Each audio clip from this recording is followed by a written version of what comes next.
നിരാശകളെയും തുടച്ചു നീക്കി പ്രത്യാശയുടെ പൊൻകിരണങ്ങൾ മനുഷ്യഹൃദയത്തിലേക്ക് ചൊരിഞ്ഞുകൊണ്ട് ഇതാ വീണ്ടും ഒരു ക്രിസ്മസ് ആഗതമാവുകയാണ്.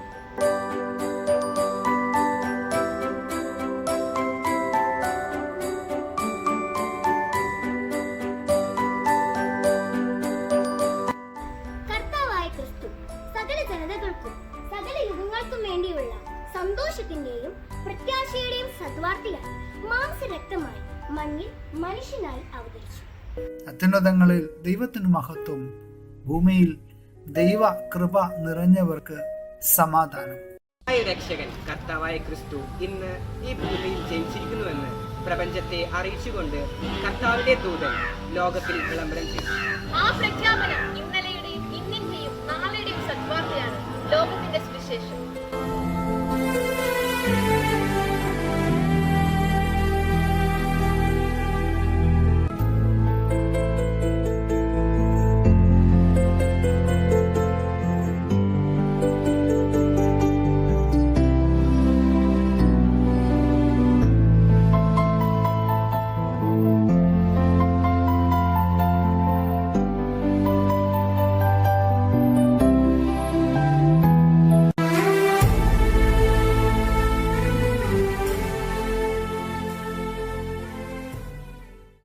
ഗ്രന്ഥം വായിക്കുമ്പോൾ മോശയ്ക്ക് ദൈവം സ്വയം വെളിപ്പെടുത്തിയ ഹീബ്രുവിലുള്ള യാഹ്വേ എന്ന നാമം പഴയ നിയമത്തിന്റെ ഗ്രീക്ക് പരിഭാഷയിൽ കീരിയോസ് അഥവാ കർത്താവ് എന്നാണ്.